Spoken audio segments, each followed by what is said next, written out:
Assalamualaikum warahmatullahi wabarakatuh. Para sahabat pecinta sejarah yang budiman, pada kesempatan ini akan membahas tentang perjalanan hidup Sayyidina Bilal bin Rabah al-Habsyi. Bilal bin Rabah merupakan seorang budak biasa sebagaimana budak-budak lainnya.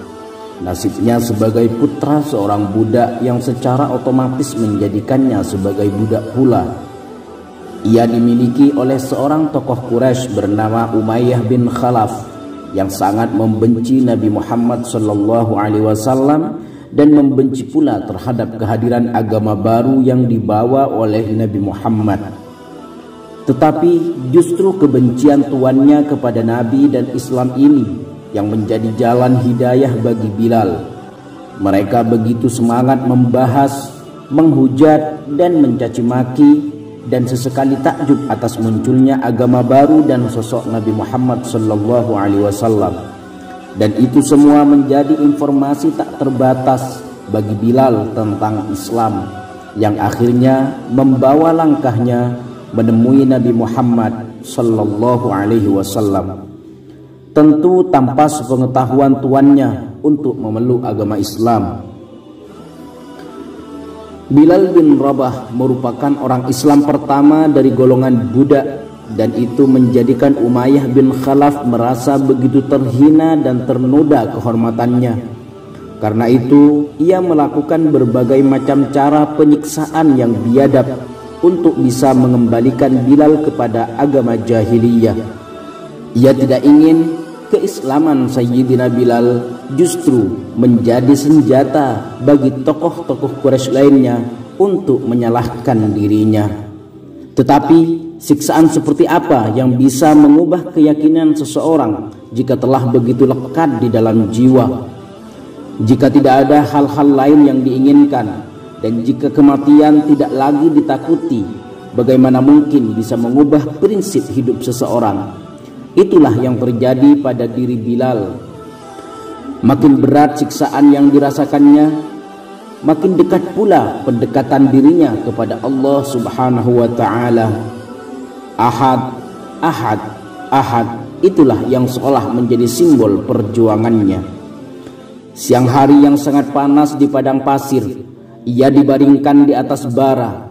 Terkadang dalam keadaan telanjang, ia dilemparkan ke atas pasir yang seperti menyala, kemudian ditindih dengan batu besar yang tak kalah panasnya. Sore hari ketika mulai dingin, ia ditegakkan dan lehernya dirantai, kemudian diarak keliling melalui bukit-bukit dan jalanan di kota Makkah. Tidak satu hari, 2 hari, tidak 1 minggu, 2 minggu, tetapi berbilang-bulan, bahkan mungkin berbulan-bulan siksaan itu berlangsung. Seolah karang yang tak hendak lapuk dan hancur diterjang ombak selama bertahun-tahun, begitulah keyakinan yang tertanam di dalam jiwa Bilal. Di dalam kelemahannya, di dalam ketidakberdayaannya, hanya satu kata yang lekat dan tertanam erat: Ahad, Ahad, Ahad. Sampai-sampai para penyiksanya jatuh kasihan atau juga menjadi bosan dengan apa yang dilakukannya.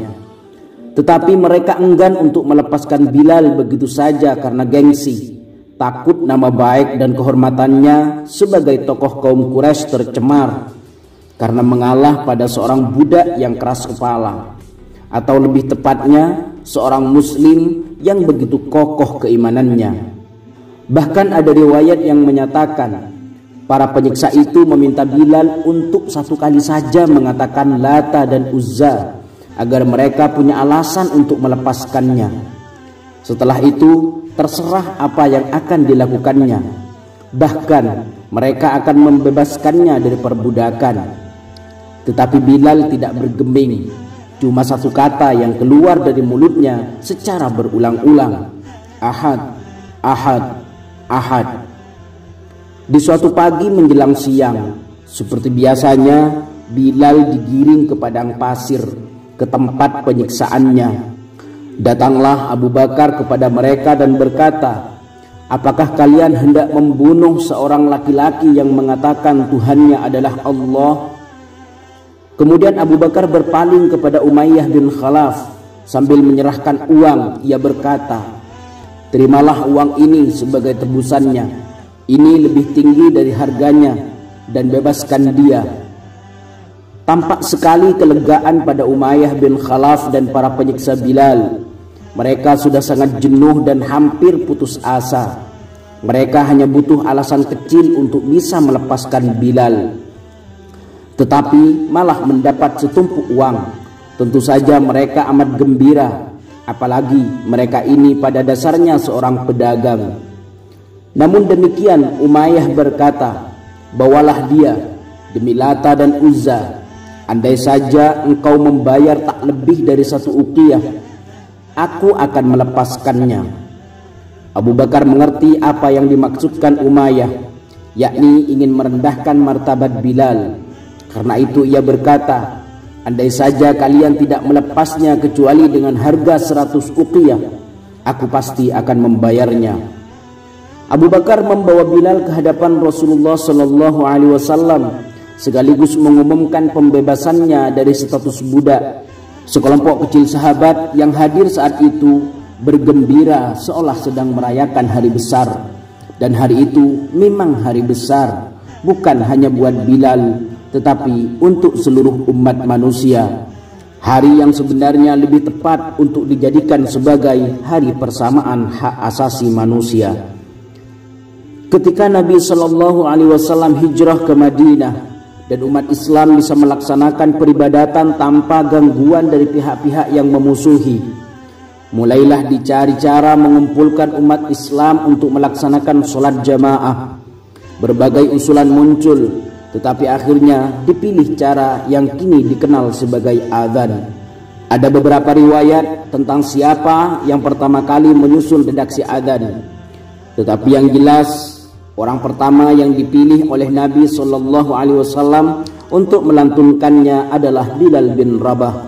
Suaranya yang empuk, merdu, lantang, dan penuh keharuan merupakan alasan utama. Siapapun yang mendengarnya serasa disiram dengan segelas air dingin, kesejukan dari nilai keimanan.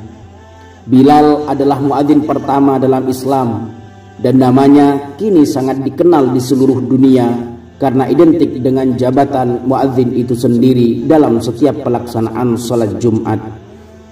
Selain sebagai muadzin, Nabi SAW juga menunjuk Bilal sebagai pengurus keuangan beliau.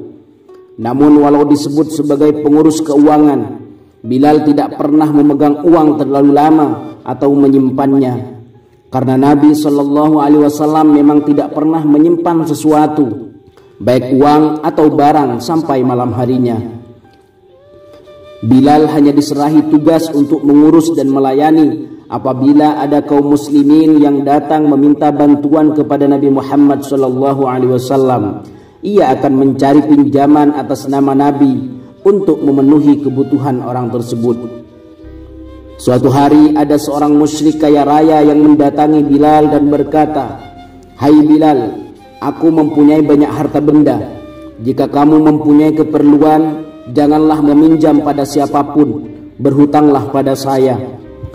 "Apalagi yang lebih baik daripada hal ini?" kata Bilal menyambut baik tawaran seorang musyrik tersebut. Padahal sebenarnya orang musyrik ini, dalam riwayat lain disebutkan bahwa orang musyrik tersebut adalah orang Yahudi. Ia merasa hasut, merasa iri dengan kedudukan Bilal yang begitu dekat dengan Nabi Muhammad SAW, yang merupakan pemimpin tertinggi kaum muslimin, atau bahkan bisa dikatakan pemimpin tertinggi Jazirah Arab yang paling disegani saat itu. Pikirnya, dia hanya seorang bekas budak berkulit hitam. Bagaimana mungkin ia memperoleh kedudukan begitu mulia di sisi Muhammad?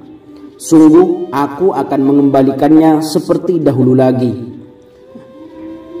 Tentu saja Bilal tidak mengetahui rencana yang tersimpan di kepala seorang musyrik itu. Yang jelas ia memperoleh kemudahan untuk melaksanakan tugas yang dibebankan Nabi SAW.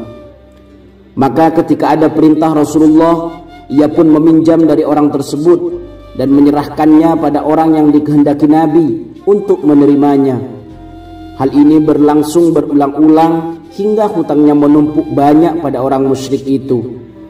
Suatu kali ketika selesai berwudu dan akan mengumandangkan azan, orang musyrik ini mendatanginya dengan beberapa orang. Ia mencaci maki Bilal dan berkata bengis, "Hai Habsyi, tinggal berapa hari lagi bulan ini?" "Bulan ini hampir habis," kata Bilal. "Tinggal 4 hari lagi," kata orang musyrik itu. "Jika sampai akhir bulan engkau belum melunasi pinjamanmu kepadaku, maka aku akan menjadikanmu hamba sahaya dan engkau harus mengembala kambing seperti dulu lagi." Setelah mengatakan hal itu, si orang musyrik meninggalkannya. Bilal menjadi sangat bingung dan gelisah. Selepas sholat Isya, ia menemui Rasulullah dan menceritakan apa yang terjadi.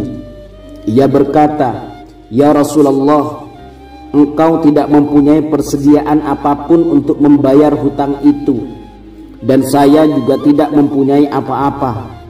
Saya merasa orang ini ingin menghinakan saya lagi. Karena itu, kalau diizinkan, saya ingin bersembunyi sambil mencari jalan untuk membayar hutang tersebut. Jika datang kepada engkau sesuatu untuk membayar hutang ini, saya akan datang lagi." Ternyata Nabi Muhammad SAW mengizinkannya. Bilal pulang dan mempersiapkan pedang, perisai, dan apa yang diperlukan dalam perjalanan. Menjelang waktu subuh, ia keluar tanpa tujuan. Tetapi belum jauh, datang seseorang diutus Nabi Muhammad untuk memanggilnya. Ia bergegas menemui Nabi di masjid, dan tampak di sana 4 ekor unta dengan muatan penuh. Setelah sampai di masjid, Nabi bersabda, "Dengarkanlah kabar gembira ini, wahai Bilal. Allah telah menyiapkan sesuatu untuk membayar hutangmu. Ambillah unta dan muatannya ini. Barang-barang ini telah dikirim sebagai hadiah untukku dari ketua Bani Fidak." Bilal bersyukur penuh kegembiraan.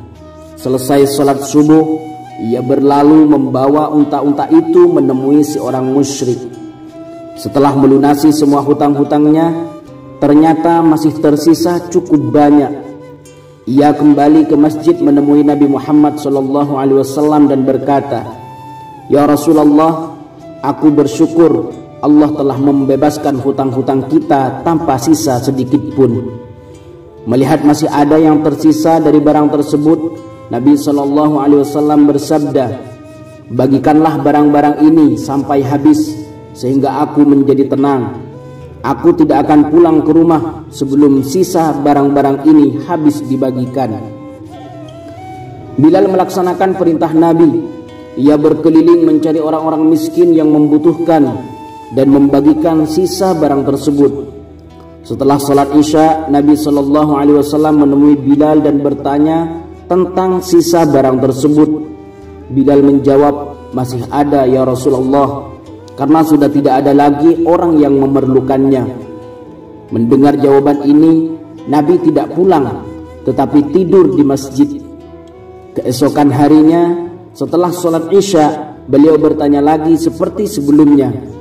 Kali ini Bilal menjawab, "Tidak ada sisa ya Rasulullah. Allah telah memberkati Anda dengan ketentraman jiwa. Semua sisa barang itu telah habis saya bagikan pada hari ini." Mendengar jawaban itu, Rasulullah SAW bersyukur, memuji kepada Allah Subhanahu wa Ta'ala, lalu pulang ke rumah istrinya. Demikianlah Sayyidina Bilal bin Rabah. Beliau menjadi muslim yang baik hingga beliau meninggal dunia. Rahimallahu Bilal bin Rabah. Assalamualaikum warahmatullahi wabarakatuh.